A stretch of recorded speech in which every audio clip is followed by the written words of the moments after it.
I know right now a lot of people are going through awakenings and they're lost and confused and things are falling apart. Even their own beliefs and what they believe in is falling apart. The jobs they are working for, they no longer want to work at. The passions that they used to have, they no longer have anymore. The people they love, they don't want to deal with anymore. Like literally everything is changing and people are confused. But it's because these things that no longer serve them is falling off. The same way that everything was falling off for me is what got me on this path. And my advice would be to follow the good feelings and follow love. Because in every ancient text, they always say God is love. That's one truth that you can follow, that God is love. So even though you're lost and confused, always follow the good feelings. And a lot of times, those good feelings and things that you're guided to do are far-fetched. Very far-fetched. Like, you wouldn't have been able to tell me 5 years ago that I would be a Reiki teacher. Like, what? What is that? Or even wearing, I mean, I always loved crystals. I didn't know why. But wearing crystals all the time, teaching my kids meditation, like things like that were shunned. Like, you weren't supposed to do yoga. You weren't supposed to meditate and things like that. So me just going against what was in my core beliefs.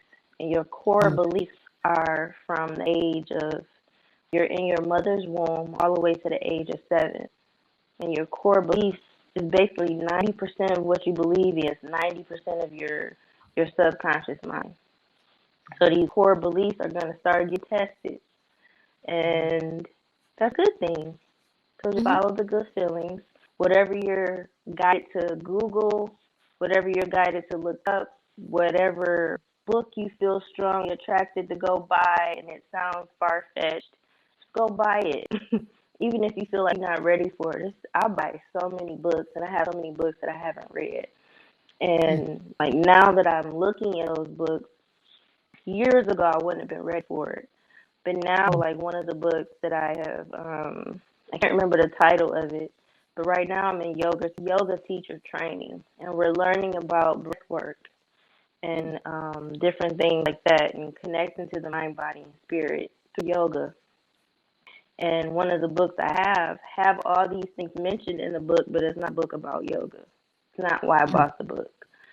So just different things like that, just not being afraid to stand at the edge of the cliff and jump, and being able to trust that the universe is going to catch you. Yeah. And the universe, a lot of times people don't know, especially coming from religion, people don't know what universe is. They feel like disrespectful when you say the universe bless me. It's like you're saying that God is not involved. The Yeah. universe is God. The universe Yeah. is, well, God is in everyone.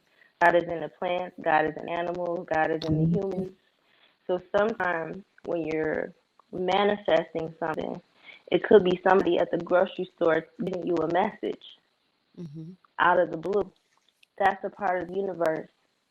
And Yes. when you begin to live on this path of love and loving yourself, it's going to seem like you're in the center of the universe. Like everything's going to begin to work out for you. Just believe in yourself and trust in yourself. And God knows your heart. So even if you are wrong, it's okay. Mhm. You're going to be guided in the right direction. And I strongly feel like that God does not punish. God does not get angry. And if you think of anything, if you think of all this as energy, anger and love is of the opposite vibration. So if Mhm. God is love, he cannot be angry. He cannot punish you. There is no such thing. He's more of like the observer. So Mhm. if you want these blessings, he'll get to you. If you want, um, or even the things that you don't want, if you keep thinking about things that you don't want, which is law of attraction, you're gonna Mm. get that too, because that's what you're asking for. And he's just like, okay, well here you go. That's what you asked for. Well, now I want a yacht with a boat attached to it. Okay. So if you have no resistance to it, you get it. But and with my story, like I feel like, not that I feel like, I am living proof. I've been able to break generational curses with my children, not raising them and trying to make them fear me to obey me. I feel like that's slave mentality, which is also put in the Bible. I don't raise them that way. If they don't listen to me, then that's fine. When they ask me for something, I just say no. Remember, you ain't listening to me, and then they listen. Right. It doesn't have to be complicated. And I come from violence and abuse, and I've been able to overcome that. I did attract violence and abuse and stalkers and things like Mm. that. But when I realized that those are things that I was in fear of, I was able to. And these things are like exercise, and it's not gonna happen overnight. You're not gonna change your beliefs overnight. It's like exercise, and that's why affirmations are very powerful. But they have to be believable too to you. Mhm. So I knew once I found out that I was attracting the violence and bad relationships, I ended up literally attracting the love of my life. He's super amazing. And things, I even wrote a vision board Mhm. for relationship goals.